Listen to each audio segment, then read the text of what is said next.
Assalamualaikum warahmatullahi wabarakatuh, Romo Yai. Waalaikumsalam warahmatullahi wabarakatuh, Mas Pandu. Romo Yai, Pandu ketika sudah menjalankan amaliyah dengan istiqomah dari mandi taubat hingga puasa, Pandu merasakan ada beberapa hal yang aneh, seperti kita berhadapan dengan orang yang memang membawa energi buruk dari perilaku yang tidak baik.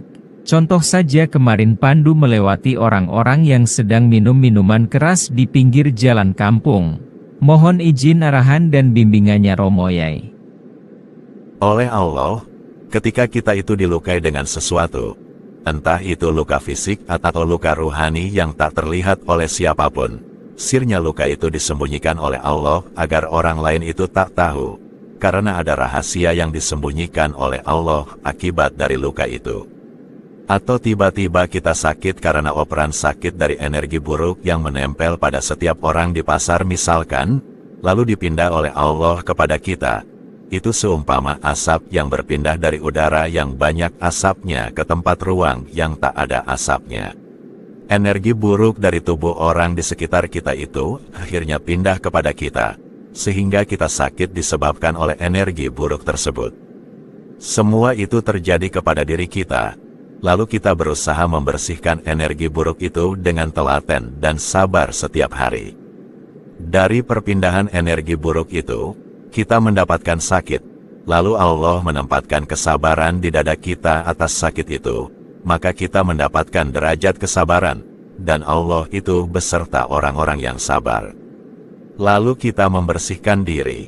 Allah itu cinta kepada orang-orang yang membersihkan diri. Innallaha yuhibbul mutatahhirin. Allah menghendaki kita dicintainya dengan cara mendatangkan energi buruk dari orang-orang yang berada di sekitar kita, masuk ke dalam badan kita, dan berdampak pusing di kepala kita. Lalu kita membersihkan diri dari energi buruk itu. Begitu indahnya Allah ingin menjadikan dan menunjukkan ke kita kalau kita itu sudah dijadikan kekasihnya, tanpa orang di sekitar kita tahu. Hanya kita sendiri yang merasakannya yang tahu. Sebab perpindahan energi buruk dari orang lain itu kepada kita tanpa sesiapapun tahu.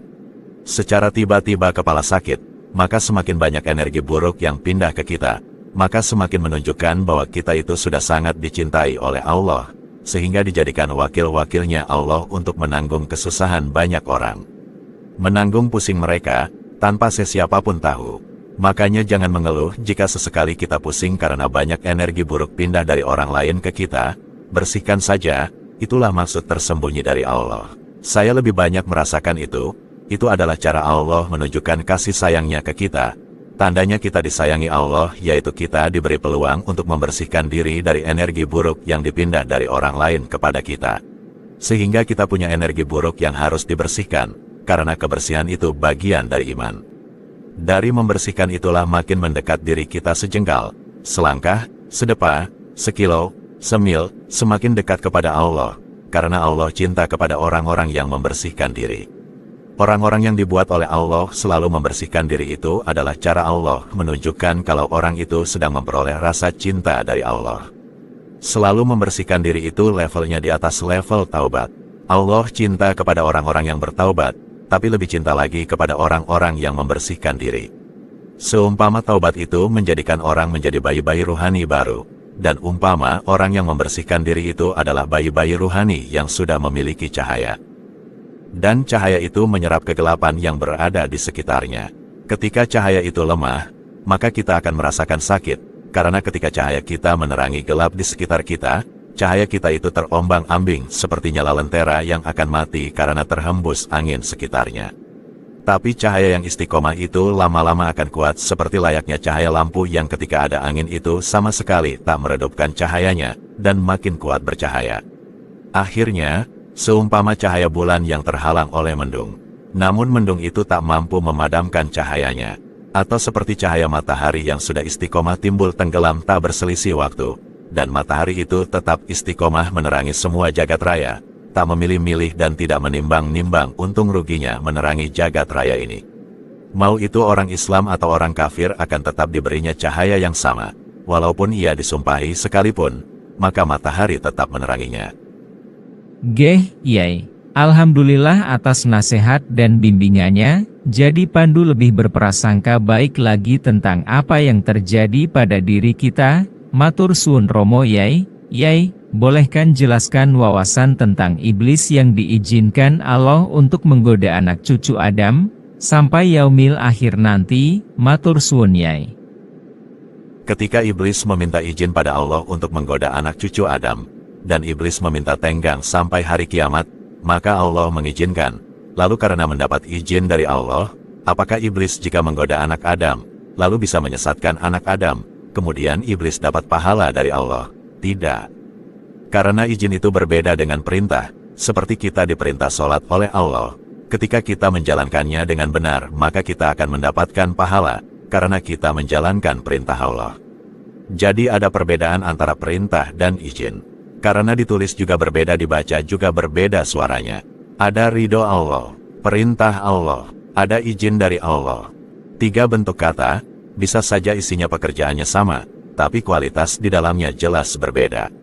Semua manusia di dunia ini, entah orang kafir, munafik, ingkar, beriman, semua mendapatkan izin dari Allah hidup di dunia. Karena nyatanya semua hidup, bahkan hewan, tumbuhan semua mendapatkan izin sesuai kapasitasnya masing-masing. Tapi tidak mendapatkan perintah.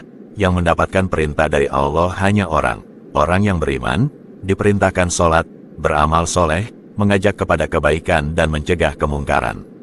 Karena dapat perintah, kalau tidak dilaksanakan maka akan disiksa, kalau dilaksanakan akan mendapatkan pahala. Jadi harus dipahami antara kedudukan kata perintah dengan izin.